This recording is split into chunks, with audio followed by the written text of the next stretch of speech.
નમસ્કાર, સ્વાગત છે આપનું. આપ જોઈ રહ્યા છો ન્યૂઝ 18 ગુજરાતી. હું છું આપની સાથે દીપા શર્મા. મહત્વપૂર્ણ સમાચાર. કેન્દ્રીય ગૃહમંત્રી અમિત શાહે પ્રચારના શ્રી ગણેશ કરી દીધા. બાદમાં તેઓએ ગાંધીનગરમાં લોકસભા જનસંપર્ક કાર્યાલયમાં બેઠક યોજી, જ્યાં તેઓએ લોકસભા બેઠક દીઠ આવેલી વિધાનસભામાં મહત્વના હોદ્દેદારો સાથે 1-to-1 બેઠક કરી. વિધાનસભા દીઠ 20 થી વધુ હોદ્દેદારો સાથે આ બેઠકનું આયોજન. મહત્વનું છે કે કેન્દ્રીય ગૃહમંત્રી અમિત શાહે અમદાવાદના ગુરુકુળમાં આવેલ ભીડભંજન હનુમાનજીના દર્શન કરી ચૂંટણી પ્રચાર શરૂ કર્યો. સુભાષ ચોક પાસે આવેલા મંદિરમાં દર્શન કર્યા બાદ જનસભા પણ ગજવી અને કહ્યું કે પીએમ મોદીના શાસનમાં દેશ સમૃદ્ધ થયો છે અને ન ફક્ત ગુજરાત પરંતુ આખા દેશમાં જ્યાં જઈએ ત્યાં મોદીની જ ગૂંજ સંભળાઈ રહી છે.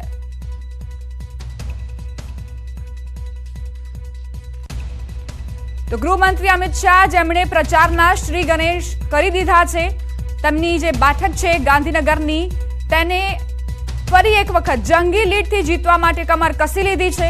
તેમણે હોદ્દેદારો સાથે પણ બેઠક યોજી. 1-to-1 બેઠકનું આયોજન કરવામાં આવ્યું. આ સિવાય અમદાવાદના સુભાષ ચોકમાં પ્રચારના શ્રી ગણેશ પણ કર્યા.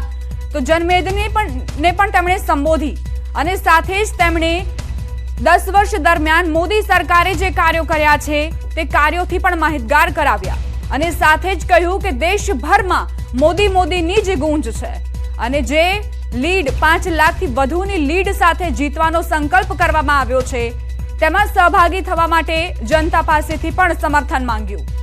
ગાંધીનગરમાં હોદ્દેદારો સાથે શાહે બેઠક કરી. કેવી રણનીતિ હોવી જોઈએ, કઈ રીતે મતદારોને ફરી એક વખત મત આપવા માટે રીઝવવા જોઈએ, એ તમામ રણનીતિ ઘડવામાં આવી. ચૂંટણી પ્રચારના શ્રી ગણેશ કરી દેવામાં આવ્યા છે. રણશીંગુ ફૂંકાઈ ગયું છે. ચૂંટણી મેદાન તૈયાર છે અને અમિત શાહે શ્રી ગણેશ કરી દીધા છે. 2024નો આ કિલ્લો સર કરવા માટે કમર કસવામાં આવી છે. અમિત શાહે પણ પોતાના મત વિસ્તારમાં પ્રચારના શ્રી ગણેશ કરી દીધા અને હોદ્દેદારો સાથે બેઠક યોજીને 1-to-1 બેઠક યોજવામાં આવી છે, જેમાં રણનીતિ ઘડવામાં આવી છે. એટલે મતદારો અમિત શાહના પક્ષમાં છે એ પહેલેથી જ તેઓ જાણે છે. તેમ છતાં પણ મહેનત કરવામાં પાછા નથી પડી રહ્યા અને એ મહેનત જ આ વખતે તેમને જીતાડશે જંગી લીડથી. તેવો આત્મવિશ્વાસ પણ તેમને છે. જે હોદ્દેદારો છે તેમની પણ મહત્વપૂર્ણ ભૂમિકા રહેશે અને બૂથ લેવલથી કામગીરી થાય તે પ્રમાણે માઇક્રો આયોજન કરવામાં આવતું હોય છે ભાજપ તરફથી. ફરી એક વખત એ જ ઝલક આ વખતના ચૂંટણી પ્રચારમાં પણ જોવા મળશે, આ વખતની ચૂંટણીમાં પણ જોવા મળશે. તમામ એક જે કાર્યકર્તા છે તે આ વખતે પક્ષ માટે તનતોડ મહેનત કરે તેવી જ રણનીતિ ઘડવામાં આવી છે. હોદ્દેદારો સાથેની બેઠકમાં ખૂબ જ મહત્વપૂર્ણ ચર્ચા વિચારણા કરવામાં આવી અને કઈ રીતે એક માણસ સુધી, એક મતદાર સુધી કાર્યકર્તા પહોંચી શકે. જે પાર્ટીની વિચારધારા છે, પાર્ટીના જે વિકાસ કાર્યો છે તેને કઈ રીતે પહોંચાડવામાં આવી શકે તેને લઈને પણ રણનીતિ ઘડવામાં આવી. અમિત શાહ જે વિકાસની રાજનીતિ વિશે પણ પોતાના સંબોધનમાં કહેતા આવ્યા છે, કારણ કે વિપક્ષ જે સતત જે પછાત વર્ગો છે તેમની રાજનીતિ કરતું આવ્યું છે તે પ્રકારના આરોપો પણ હતા અને હવે એવામાં મહિલાઓ, યુવાનોને કઈ રીતે આકર્ષવા તે માટેની આ રણનીતિ. અમારા સંવાદદાતા પ્રણવ જોડાઈ ગયા છે, તેમની સાથે વધુ વાતચીત કરીએ. પ્રણવ, કેવા પ્રકારનો માહોલ જોવા મળી રહ્યો છે? કારણ કે પ્રચારના શ્રી ગણેશ તો અમિત શાહે કરી જ દીધા છે અને સાથે સાથે જે 1-to-1 બેઠક યોજવામાં આવી છે તેમાં કેવા પ્રકારની ચર્ચાઓ?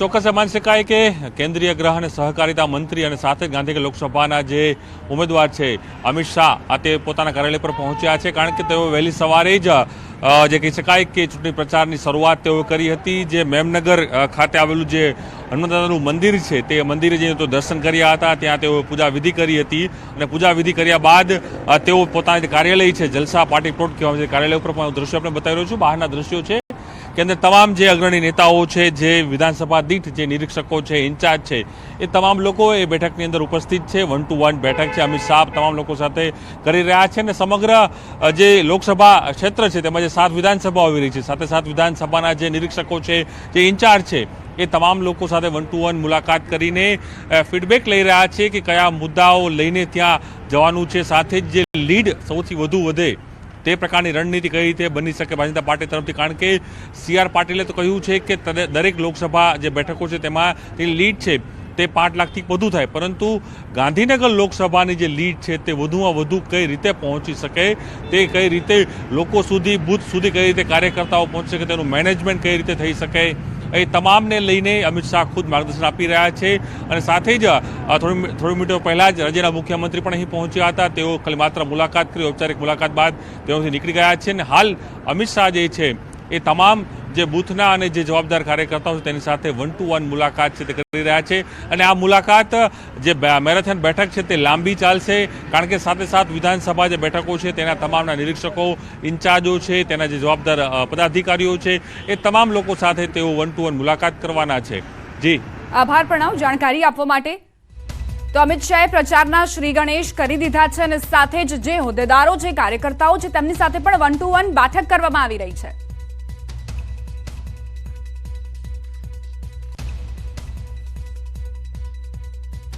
હવે આગળ વાત કરીશું લોકસભા ચૂંટણીના મહાસંગ્રામની.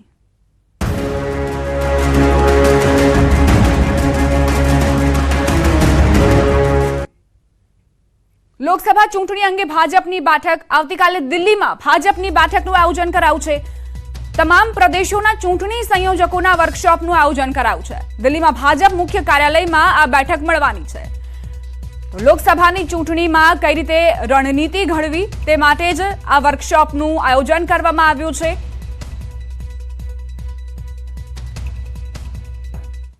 લોકસભાની ચૂંટણી પહેલા સાબરકાંઠા કોંગ્રેસમાં ભંગાણ. તલોદ કોંગ્રેસના નેતાઓ કાર્યકરોના કેસરિયા. તલોદ શહેર કોંગ્રેસ સમિતિ પાલિકાના પૂર્વ પ્રમુખ રંગુસિંહ સોલંકી સમર્થકો સાથે ભાજપમાં જોડાયા. સૌથી વધુ કાર્યકર્તાઓએ કેસરીયો ખેસ ધારણ કર્યો. પૂર્વ પુરવઠા મંત્રી ગજેન્દ્રસિંહ પરમાર, જિલ્લા પ્રમુખ કનુભાઈ પટેલના હાથે ભાજપનો ખેસ ધારણ કર્યો. હજુ પણ કેટલાક વધુ કાર્યકર્તાઓ જોડાય તેવી શક્યતા છે.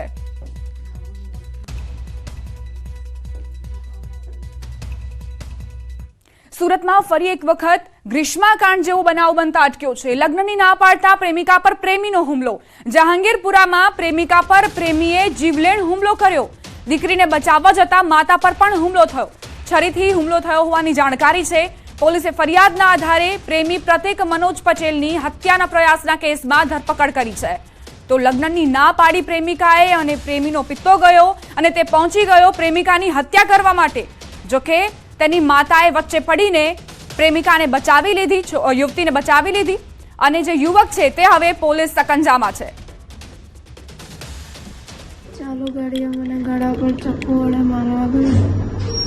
મારી ગાડી ની સ્પીડ હોવાથી એ મને પહેલાં મારી ન શકી. પછી એણે ગાડી ફાસ્ટ ચલાવી, મારી ગાડીને લાત મારી. ત્યારે અમે નીચે પડી ગયા ને પછી એણે ચપ્પુ વડે મને ઘા કર્યા. ત્યારબાદ મારી માતા મારું રક્ષણ કરવા જતા તેણે મારી માતા પર પણ જાન લેવા હુમલો કર્યો. દીકરીઓ ગાડી ભગાવતા અને ગાડીને લાટ મારી ગાડી ફેંકી દીધી હતી. અને અમે હજી સભાનો ઊભા થઈએ પહેલાં એણે મારી દીકરીનો પરાઠા કરી દેવા માંડ્યા અને બચાવવા પ્રયત્ન કરતા એણે મને ચપ્પુ વડે મારા પર હુમલો કર્યો. ચાલુ ગાડી. ગુજરાત સહિત સુરતમાં ચકચારી ગ્રીષ્મ હત્યાકાંડની ઘટનાનું પુનરાવર્તન સુરતમાં જોવા મળ્યું હતું. સુરતમાં પ્રતીક પટેલ નામનો યુવક 6 મહિના પહેલાં ઇન્સ્ટાગ્રામ પર એક યુવતીના સંપર્કમાં આવ્યો હતો. બંને વચ્ચે પ્રેમ સંબંધો બંધાયા હતા. જોકે યુવક અને યુવતી લગ્ન કરવા માંગતા હતા, પણ યુવતીના પરિવારના લગ્ન મંજૂર ન હોવાથી યુવતીએ પોતાના પ્રેમી યુવક સાથેના લગ્ન ની જે વાત હતી તેને ઠુકરાવી લગ્ન માટે ના પાડી પ્રેમ સંબંધો પર પૂર્ણવિરામ મૂક્યો હતો. પણ પ્રેમી યુવક પ્રતીકને આ બાબત મંજૂર ન હતી, જેને લઈને ગઈકાલે પ્રેમિકા પોતાના ભાઈ અને માતા સાથે મોપેડ પર જઈ રહી હતી ત્યારે અન્ય મોપેડ પર આવી લાત મારી આ મોપેડ પાડી નાખ્યું હતું અને યુવતી સાથે તેની માતા પર ચપ્પુ વડે જીવલેણ હુમલો કર્યો હતો. જોકે ઘટનાની જાણ થતાં જહાંગીરપુરા પોલીસે પ્રતીક નામના આરોપીની ધરપકડ કરી છે. એક તરફી પ્રેમમાં આ પાગલ યુવકે જે પ્રકારનું કૃત્ય કર્યું છે તેને લઈને પોલીસ એક સમય માટે દોડતી થઈ હતી. કહી શકાય કે પ્રેમમાં પાગલ બનેલા યુવકે ગ્રીષ્મ હત્યાકાંડ જેવી ઘટનાને અંજામ આપવાનો પ્રયાસ કર્યો હતો. હાલ યુવતી અને તેની માતા સારવાર હેઠળ હોસ્પિટલમાં છે. કેમેરામેન ભરત બ્રહ્મભટ્ટ સાથે કીર્તેશ પટેલ, ન્યૂઝ 18 ગુજરાતી, સુરત. શિક્ષણ જગતને શર્મસાર કરતો વધુ એક કિસ્સો સામે આવ્યો। આણંદના આંકલાવમાં શિક્ષકનું હેવાનિયત ભર્યું કૃત્ય સામે આવ્યું છે। આંકલાવ તાલુકામાં માધ્યમિક શાળાના શિક્ષકે 17 વર્ષની સગીરા સાથે દુષ્કર્મ આચર્યું હોવાની ઘટના પ્રકાશમાં આવી। શાળાના પીટી શિક્ષકે વિદ્યાર્થીનીને રમતગમતમાં આગળ વધવાની લાલચ આપી સગીરા સાથે 13 દિવસ સુધી દુષ્કર્મ આચર્યું। 13 દિવસ બાદ સગીરા ઘરે પરત ફરતા પરિવારજનોને જાણી તેણે આપવીતી જણાવી। સગીરાના પરિવારજનોએ શિક્ષક જયેન્દ્ર રાજ વિરુદ્ધ આંકલાવ પોલીસ મથકે ફરિયાદ નોંધાવી હતી, જેથી આંકલાવ પોલીસે આરોપી જયેન્દ્ર રાજની ધરપકડ કરી વધુ તપાસ હાથ ધરી।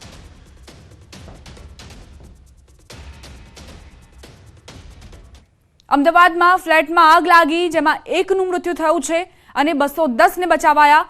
જહાપુરા ફતેવાડીમાં મેટ્રો મેન્શન ફ્લેટમાં આ બનાવ બન્યો। આગમાં એક વૃદ્ધાનું મૃત્યુ થયું। ભીષણ આગમાં 20થી વધુ વાહનો પણ બળીને ખાખ થયા। ફાયરની ટીમે 210 લોકોને સુરક્ષિત રીતે બચાવ્યા। ફાયરની ટીમે આગ પર કાબુ મેળવી લીધો છે।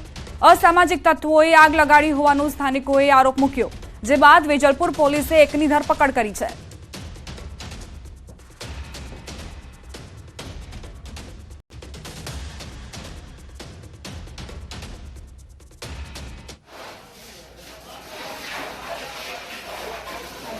અહીં આગ લાગવાને કારણે ઘણા બધા વાહનોનું નુકસાન થયું છે। આપ જોઈ રહ્યા છો અસંખ્ય ટુ વ્હીલર અને તેની સાથે રિક્ષાને જે પ્રકારે નુકસાન થયું છે તેને કારણે અહીંના લોકો છે ભયભીત થઈ ચૂક્યા છે। કેટલાક લોકો છે તેમની સાથે વાતચીત કરવાનો પ્રયત્ન કરીશું, કારણ કે જે પ્રકારે આગ લાગી તેને કારણે અનેક લોકોનો આક્ષેપ છે કે સ્થાનિક લોકોનો આક્ષેપ એ પ્રકારનો છે કે અસામાજિક તત્વ દ્વારા અહીં આતંક ફેલાવવામાં આવ્યો છે અને તેને કારણે આગ લાગી છે। હવે શોર્ટ સર્કિટને કારણે થઈ છે કે અસામાજિક તત્વોનો આતંક છે। સ્થાનિક લોકોને પૂછવાનો પ્રયત્ન કરીશું। શું નામ છે ભાઈ આપનું? આ બિલ્ડિંગમાં રહેતા હતા કે કેમ? કોઈ ફ્લેટનું કોઈ જ આવતું નથી કે આ 70-40 સાધન બળીને ખાક થઈ ગયેલા છે। અમે પોલીસવાળા પોલીસ કેસ કર્યો, એફએસએલ રિપોર્ટ બી હજુ સુધી અમારે આવતી નથી કે અમને ઘૂસ અમારે ક્યાં જવું? અત્યારે લાઇટ નથી, પાણી નથી। હું બહારથી આવું છું માણસ, મારી ફેમિલીને ક્યાં જતી રહું? કેટલા લોકો રહેતા હતા? અચાનક ઘટના શું બની? 70 માણસ 600 માણસ ફેમિલી રહેતું હતું। અહીં 600 માણસને ક્યાં છે? 600 માણસને ક્યાં મૂકવાના? બધા પોતપોતાના ઘર મકાન બંધ કરીને નાસી ગયા। કાલ બપોરે કોઈના સાથે ઝઘડો થયો છે અને ઝઘડામાં આ આગ લાગી નથી, લગાડવામાં આવી છે। તો મારું પ્રશાસનથી એક જ છે કે અહીંયા જે પણ બિલ્ડર હતા, બિલ્ડર લોકોએ ફ્લેટ વેચી નાખ્યા। સ્થાનિક લોકોનો આક્ષેપ છે કે ઇલેક્શનના માહોલમાં ન તો અહીં કોર્પોરેટર જોવા આવ્યા છે કે ન તો ધારાસભ્ય જોવા આવી રહ્યા છે। અસંખ્ય લોકો આપ જોઈ રહ્યા છો કે અહીં રસ્તે રજડી હોય તેવી પરિસ્થિતિ। 5 માળના બિલ્ડિંગમાં 70 જેટલા મકાનો છે, 200થી પણ વધારે લોકોનો રેસ્ક્યુ ફાયર વિભાગ દ્વારા રાતોરાત કરી લેવામાં આવ્યો। મહિલાઓ છે તે આપ જોઈ રહ્યા છો પોતાના બાળકો સાથે અત્યારે જે ઘટના બની તેને લઈને ભયભીત થઈ ચૂકે છે, કારણ કે અહીં મીટર પણ આપ જોઈ રહ્યા છો, તમામ મીટર છે તે સળગી ગયા છે। તમામ જે મીટરની પાસે બાઇક રાખવામાં આવ્યા હતા તે પણ સળગી ગયા છે। તેને કારણે અસંખ્ય જે વાહનો છે તેમને મોટું નુકસાન થયું છે। ઘણા બધા લોકો પોતાના વાહનોના નુકસાન જોવા માટે ખાસ કરીને અહીં આવી રહ્યા છે, કારણ કે રાતના 2:30 વાગ્યાનો જે બનાવ હતો તેને કારણે લોકો છે તે ભયભીત થઈ ચૂક્યા છે અને આ ઘટનાને કારણે પોલીસ પણ હાલ તપાસમાં લાગી ગઈ છે। કેમેરા પર્સન હિરેન શાહ સાથે દીપિકા કુમાર, ન્યૂઝ 18 ગુજરાતી, અમદાવાદ। પાટણના શંખેશ્વર નજીક ગમખ્વાર અકસ્માત સર્જાયો। 55 પાટિયા નજીક પિકઅપ ડાલુ અને વેગનાર વચ્ચે ગંભીર અકસ્માતની ઘટના બની। અકસ્માતમાં ગાડીમાં બેઠેલા 2 લોકો આગમાં બળીને ભડથું થયા। 2 ગાડીઓમાં આગ લાગતા 2 વ્યક્તિઓ સહિત ગાડી પણ બળીને ખાખ થઈ। અકસ્માતની જાણ થતાં સ્થાનિકોએ આગ પર કાબુ મેળવવા પ્રયાસ કર્યો। પોલીસે ઘટના સ્થળે પહોંચી મૃતકોને બહાર કાઢી ઓળખની તજવીજ હાથ ધરી છે। તો અકસ્માત બાદ કારમાં જે 2 લોકો સવાર હતા તે જીવતા ભૂંજાયા। પાટણમાં અકસ્માતની ઘટના બની, કારમાં આગ લાગી અને તેમાં 2 લોકોના મૃત્યુ થયા છે। શંખેશ્વરના 55 પાટિયા નજીક આ ગમખ્વાર અકસ્માતની ઘટના બની। પિકઅપ ડાલુ અને વેગનાર કાર વચ્ચે અકસ્માત સર્જાયો। મહેસાણામાં પામોલ દૂધ મંડળી પર હોબાળાની ઘટના। દૂધ ઉત્પાદકોએ મંડળી પર હોબાળો કર્યો। સસ્પેન્ડ કરાયેલા કર્મીને ફરી નોકરીએ લેતા વિવાદ થયો। દૂધ ઉત્પાદકોએ મંડળી પર જઈને રજૂઆત કરી હતી। યોગ્ય જવાબ ન મળ્યાનો દૂધ ઉત્પાદકોએ આરોપ મૂક્યો। અગાઉ વધુ રૂપિયા લેનાર કર્મચારીને સસ્પેન્ડ કરાયો હતો, જે બાદ સસ્પેન્ડ કરાયેલા કર્મીને ફરી નોકરીએ લેતા વિવાદ સર્જાયો। વિજાપુર તાલુકાની પામોલ દૂધ મંડળીમાં વિવાદ સર્જાયો છે।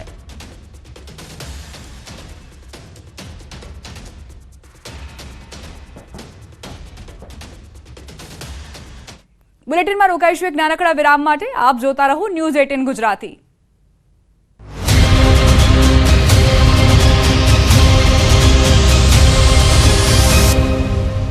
सुना है आंटी मेरी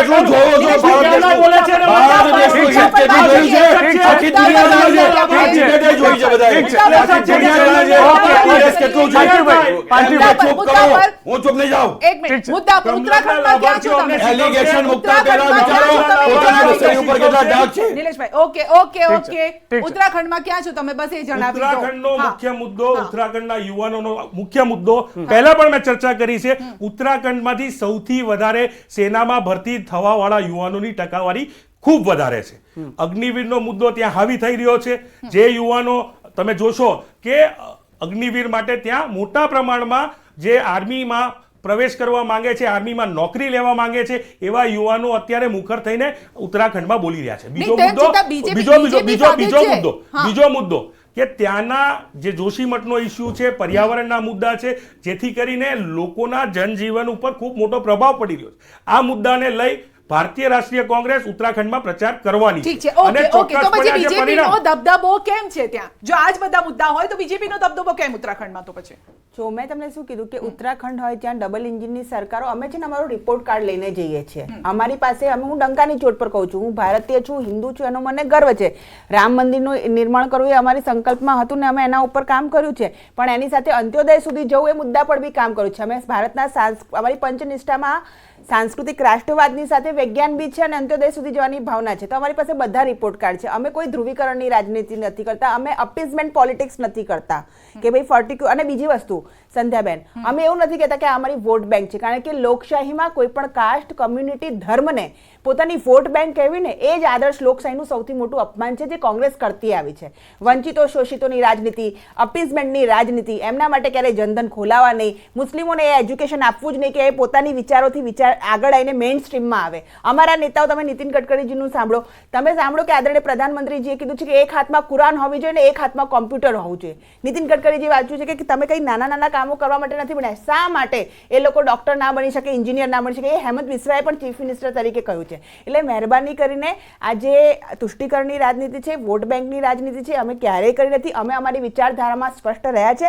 અને એની સાથે જ્યારે કોઈ પણ બોલે તો એ બીજેપીનો પ્રવક્તા ઘોષિત કરી દેવામાં આવ્યો છે. તમે એવું કહેવા માંગો કે જે જનાધાર જનાદેશ મળ્યો છે એ બીજેપીને મળ્યો છે, બધા બીજેપીના પ્રવક્તા છે. હા, આ મોદીજીનો પરિવાર છે, 140 કરોડનો પરિવાર. બિલકુલ. અને ઉત્તરાખંડમાં એક મિથ છે પાર્થિવભાઈ કે જે રાજ્યમાં જેની સરકાર હોય ને લોકસભામાં નથી આવતી, પરંતુ મિથ બીજેપીએ તોડ્યું છે. હમણાં જે બીજેપીના પ્રવક્તા શ્રદ્ધાબેને વાત કરી, વંચિતો અને શોષિતોની વાત કરવી એમાં ગુનો શું છે? આ દેશમાં રાહુલ ગાંધી જનનાયક તરીકે વાત કરતા હોય કે આ દેશના 73% લોકો એવા છે કે જેમને હજી એમનું જે કહી શકાય અધિકારો હજી નથી મળી રહ્યા, એમને સુધી પહોંચાડવાની વાત છે, એમને સુધી સુવિધા પહોંચાડવાની વાત. આ ડાયરેક્ટ બેનિફિટની જે ડીબીટીની વાત કરે છે શ્રદ્ધાબેન, એનો ગૌરવ લે છે, પણ એ ભૂલવું ના જોઈએ કે યુપીએની સરકાર જે હતી, UPA 2, એને ડાયરેક્ટ બેનિફિટ પ્રોગ્રામ શરૂ કર્યા. એ શરૂઆત કરનાર મનમોહન સિંહજીની સરકાર હતી. બીજી વાત કરીએ કે હમણાં તમે જે મુદ્દાની વાત કરી કે 73%, એટલે 2011માં આપણો ઇકોનોમિક સોશિયલ સર્વે થયો હતો, 21માં થઈ જવો જોઈતો. ઇકોનોમિક અને સોશિયલ સર્વે થાય તો ખબર પડશે કે આ દેશના કેટલા ટકા લોકોને એમની આર્થિક પરિસ્થિતિ શું છે, એમની સામાજિક પરિસ્થિતિ શું છે અને એમની શૈક્ષણિક પરિસ્થિતિ શું છે. શું કામ આ સર્વેસ નથી થતા અને સર્વેસ શું કામ આટલા 10 વર્ષ ઉપરાંત આ બીજા 3 વર્ષ જતા રહ્યા? કદાચ 19માં અને 20માં આપણે એવું કહી શકાય કે કોરોનાનો કાળ હતો, પણ 21 પછી તો થઈ શકતું હતું, પણ નથી કરવામાં આવ્યું. એટલે જનગણનાની વાત હોય, જાતિગત જનગણનાની વાત હોય, અધિકારોની વાત હોય ને શોષિત પીડિત લોકો માટે કામ કરવાની વાત હોય, તેમાં વાંધો શું હોય? એને કે અપીઝમેન્ટ પોલિટિક્સ કહેવાય. 22 ઉદ્યોગપતિઓ પાસે દેશના 22 ઉદ્યોગપતિઓ પાસે આ દેશના 70% લોકો જેટલી ઇન્કમ છે. આ અસમાનતા આપણા સમાજમાં છે. એટલે બેઝિકલી આપણે આર્થિક અસમાનતા દૂર થાય, સામાજિક અસમાનતા દૂર થાય. વાત એ છે કે ક્યાંક હજી નથી પહોંચી રહ્યું ને, ક્યાંક ને ક્યાંક સરકાર નિષ્ફળ થઈ રહી છે. તો યુવાનોને 100% તો યુવાનોને રોડ ઉપર આવીને આંદોલન શું કામ કરવાની ફરજ પડે? વાત કરી રહ્યા છો.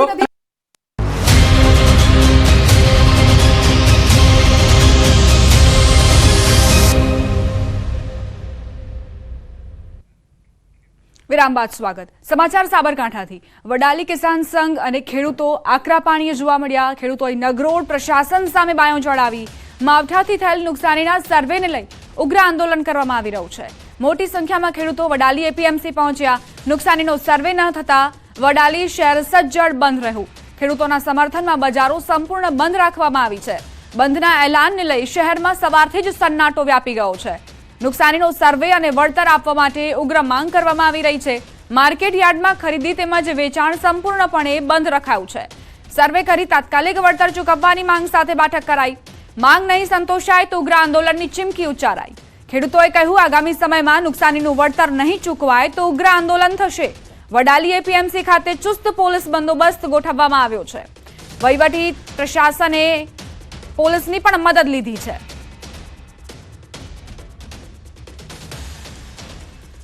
તો એક તરફ જે ખેડૂતો નુકસાની વેઠવી રહ્યા હતા અને તેમની માંગ હતી કે સર્વે કરવામાં આવે, વળતર ચૂકવવામાં આવે, એ સર્વે ન થયો અને જેના કારણે ખેડૂતો હવે આકરા પાણીએ થયા છે અને તેમણે આંદોલન કરવાનું નક્કી કરી લીધું છે.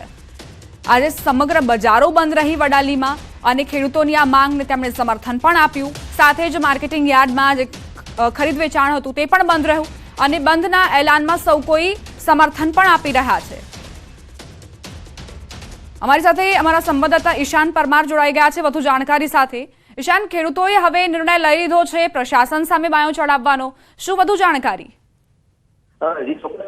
વડાલી ખાતે જે કમોસમી વરસાદ અને કરા સાથે વરસાદ વરસ્યો હતો જેના કારણે ખેડૂતોને ભારે નુકસાન થયું હતું અને જે પાકનું વળતર મળે તે માટે ખેડૂતો છેલ્લા કેટલા દિવસથી વિરોધ પ્રદર્શન કરી રહ્યા છે. અલગ અલગ જગ્યાએ આવેદનપત્ર પણ આપ્યા છે, પરંતુ કોઈ યોગ્ય નિર્ણય નહીં લેવા હતા. અત્યારે હાલ તો ખેડૂતોએ વડાલી બંધ પાડી છે. સમગ્ર વડાલી શહેર પોલીસ છાવણીમાં ફેરવાઈ ગઈ છે અને જ્યાં સુધી સર્વે નહીં કરવામાં આવે, યોગ્ય વળતર નહીં આપવામાં ત્યાં સુધી દિવસે દિવસે અલગ પ્રકારના વિરોધ કાર્યક્રમ પણ યોજાઈ રહેશે. જી આભાર ઈશાન જાણકારી આપવા માટે. તો માવઠાથી થયેલ નુકસાનીના સર્વેને લઈને આ ઉગ્ર આંદોલન છેડાયું છે અને મોટા પ્રમાણમાં ખેડૂતોએ અહીં પહોંચીને પોતાની રજૂઆત કરી છે. સાથે જ તેમણે એ પણ કહ્યું કે જો પ્રશાસન અમારી માંગ નહીં સંતોષે તો હજુ પણ વધુ મોટા પાયે આંદોલન કરાશે.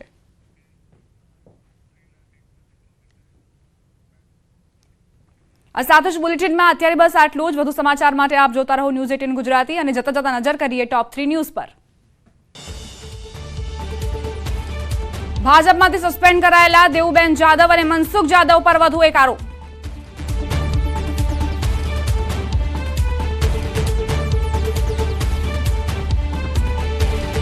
અમિત શાહનો ઝંઝાવાતી પ્રચાર. અમદાવાદના સુભાષ ચોકના હનુમાન મંદિરે દર્શન કરી પ્રચારના શ્રી ગણેશ કર્યા.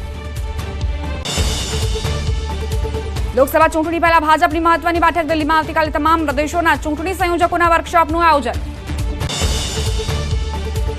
સાબરકાંઠા કોંગ્રેસમાં ભંગાણ. તલોદ કોંગ્રેસના નેતાઓ સહિત 100થી વધુ કાર્યકર્તાઓના કેસરિયા.